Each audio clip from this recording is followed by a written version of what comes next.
Esto es lo que sucedió cuando Israel construyó un sistema de río artificial de 130 kilómetros que bombeaba agua cuesta arriba desde 213 metros bajo el nivel del mar. Transformó el 60% de tierra desértica en tierras de cultivo y eventualmente invirtió su dirección para fluir al revés. El acueducto nacional consumió 5% del PIB de la nación y empleó a 1 de cada 14 israelíes aptos durante la construcción. Hoy, ese mismo sistema alimenta agua en la dirección opuesta, bombeando agua de mar desalinizada de vuelta al lago de agua dulce que originalmente fue construido para drenar. Si historias de ingeniería como esta te interesan, suscríbete porque tenemos más por venir que cambiarán cómo ves el mundo a tu alrededor. El problema básico se reducía a geografía y supervivencia. La mayoría de los israelíes en 1948 vivían cerca de la costa alrededor de Tel Aviv. Pero el agua dulce del país se encontraba a 130 kilómetros de distancia en el mar de Galilea, a 213 metros bajo el nivel del mar. 60% de la tierra era desierto, y no puedes cultivar alimentos, construir ciudades o sobrevivir sin agua. El verdadero arquitecto resultó ser Simcha Blas, un ingeniero nacido en Polonia que cofundó Mekorot en febrero de 1937 junto a Levi Eshkol, el futuro primer ministro, y Pinchas Sapir, el futuro ministro de Finanzas. Usando tuberías rescatadas del equipo de bomberos del Blitz de Londres, Blas construyó la primera tubería de agua al desierto del Negev en 1946, permitiendo que 11 asentamientos surgieran en el desierto en una sola noche. El primer ministro David Ben Gurion quería algo mucho más ambicioso. La decisión formal de construir el acueducto nacional llegó en 1951 y la construcción comenzó en 1959 con más de 4,000 trabajadores, construyendo 130 kilómetros de infraestructura, 87 kilómetros de tuberías de acero y concreto, 13 kilómetros de túneles tallados a mano a través de montañas y 8 kilómetros de canales abiertos. El desafío de ingeniería suena casi absurdo. El agua comienza en el mar de Galilea a 213 metros bajo el nivel del mar. Luego necesita subir sobre terreno que alcanza 44 metros sobre el nivel del mar, una ganancia de elevación de aproximadamente 257 metros. 3 bombas masivas en la estación de bombeo Sapir, cada una generando 30,000 caballos de fuerza, mueven 6,75 metros cúbicos de agua por segundo, igualando el flujo de un río natural de tamaño medio subiendo una montaña. Los ingenieros cruzaron wadis profundos usando sifones invertidos, tuberías de acero en forma de U que descienden hasta 150 metros. El túnel Yaakov se extendía 850 metros a través de roca sólida, 3 metros de diámetro, tallado completamente a mano. Construir todo esto costó 420 millones de liras israelíes, aproximadamente 4,000 millones de dólares en el dinero de hoy. El 10 de junio de 1964 marcó el día en que se bombeó la primera agua del mar de Galilea, pero el primer ministro Levi Eshkol celebró solo una inauguración privada, temiendo que una ceremonia pública provocaría a Siria a una acción militar. Siria sí intentó desviar las cabeceras del río Jordán en respuesta, y esas tensiones alimentaron directamente la Guerra de los 6 días de 1967. A plena capacidad, el acueducto nacional podía mover 320 millones de metros cúbicos de agua anualmente, revolucionando la agricultura y permitiendo que las ciudades del sur crecieran. Ben Gurion había predicho que 500,000 personas vivirían en el Negev para 1968, y hoy más de 500,000 personas viven allí a través de más de 250 asentamientos agrícolas. Pero esto es lo que el acueducto nacional creó, dependencia completa de una fuente de agua. Para principios de los 2000, los años de sequía significaban que el mar de Galilea se acercaba a niveles críticos. Necesitaban crear agua que aún no existía. La desalinización se convirtió en la respuesta. La primera planta de ósmosis inversa de Israel abrió en Eilat en 1997, pero la severa sequía de 2002 obligó al gobierno a aprobar desalinización de agua de mar a gran escala. Sorek Mino abrió en 2013, produciendo 150 a 175 millones de metros cúbicos anualmente, y fue la primera planta en usar recipientes de membrana de presión verticales de 16 pulgadas en lugar del tamaño estándar de 8 pulgadas, cortando el número de recipientes necesarios en 76%. MIT Technology Review lo nombró una de sus 10 principales tecnologías innovadoras de 2015. Luego Sorek 2 entró en operación en 2024, produciendo 200 millones de metros cúbicos por año a 41 centavos por metro cúbico, el precio récord mundial más bajo. Usando bombas de alta presión impulsadas por vapor en lugar de impulsores eléctricos, ahorra del 8 al 10% en energía, mientras reduce la huella de carbono en 30%, ahorrando 120.000 toneladas de CO2 anualmente. Hoy, Israel produce aproximadamente 800 millones de metros cúbicos de agua desalinizada cada año, del 80 al 86% de toda el agua potable en el país. 80% del agua potable de Israel proviene del océano. Tamar Zandberg, ministra de Protección Ambiental de Israel, describió el cambio. A lo largo de mi infancia, adultez temprana y realmente hasta hace unos 5 años, todos fuimos traumatizados por campañas publicitarias televisivas que nos decían que conserváramos agua. Ahora, sin embargo, las campañas se han detenido. La desalinización significa que no estamos tan preocupados por quedarnos sin agua. El reciclaje de agua cuenta la otra mitad.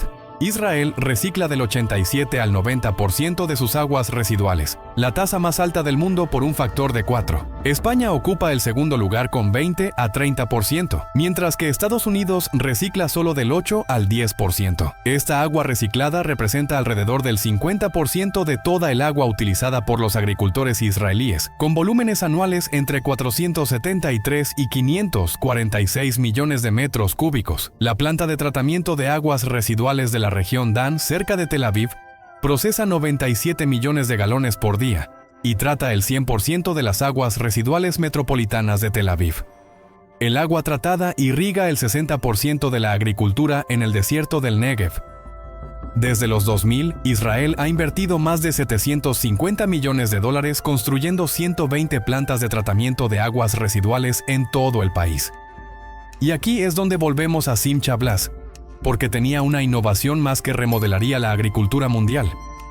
A principios de los años 1930, Blas notó un árbol grande creciendo vigorosamente cerca de una tubería con fugas a pesar de no recibir riego deliberado. Escribió: "Me ocupé de otros planes, pero la gota de agua que creció un árbol gigante se negó a dejarme. Permaneció atrapada y durmiendo en mi corazón". Después de dejar el servicio gubernamental en 1956, Blas pasó los años entre 1960 y 1965, convirtiendo esa observación en el primer sistema comercial de riego por goteo del mundo. En 1965, firmó un acuerdo con Kibbutz Hatzerim, estableciendo Netafim, la primera compañía de riego por goteo del mundo. El primer gotero comercial llegó al mercado en 1966. El riego por goteo entrega agua directamente a las raíces de las plantas a través de tubos con pequeños emisores. El riego tradicional por inundación alcanza solo 60% de eficiencia, mientras que el riego por goteo alcanza del 90 al 95% de eficiencia, traduciendo a ahorros de agua del 50 al 80% y aumentos en el rendimiento de cultivos de hasta 90%. Netafim hoy opera en 110 países con más de 5.000 empleados, controlando alrededor del 30% del mercado mundial de riego por goteo, con 1.038.000 millones de dólares en ingresos para 2024. En agosto de 2017, una compañía ahora llamada Orbia pagó 1,5 mil millones de dólares por el 80% de Netafim, y la invención de Blas ahora ayuda a alimentar granjas en 150 países. El impacto dentro de Israel roza lo increíble cuando consideras que el 60% de la tierra es desierto. Más del 40% de vegetales y cultivos de campo ahora crecen en las regiones del Negev y Arabá, con el Valle de Arabá solo teniendo 600 granjas produciendo el 60% de las exportaciones de vegetales frescos de Israel. Entre 1999 y 2009, los agricultores israelíes cultivaron 26% más producción usando 12% menos agua. Las exportaciones de tecnología del agua israelí ahora alcanzan de 2 a 2,2 mil millones de dólares anualmente, con alrededor de 300 compañías desplegando tecnologías en más de 150 países. Pero esta historia de éxito lleva controversias. Según B'Tselem, una organización israelí de derechos humanos, su informe de 2023 establece que los israelíes, incluyendo colonos, consumen 247 litros por día en promedio, mientras que los palestinos en Cisjordania promedian 82,4 litros por día, muy por debajo del mínimo recomendado de 100 litros de la Organización Mundial de la Salud. El gobierno israelí disputa estas caracterizaciones, afirmando que excedieron las obligaciones de los acuerdos de Oslo y señalando que el 96% de los palestinos de Cisjordania se conectan a redes de agua, y eso nos lleva a 2024 y 2025, cuando Israel enfrentó una crisis que forzó una inversión de ingeniería extraordinaria. El invierno 2024 a 2025 se convirtió en el más seco de Israel en la historia registrada, aproximadamente 100 años.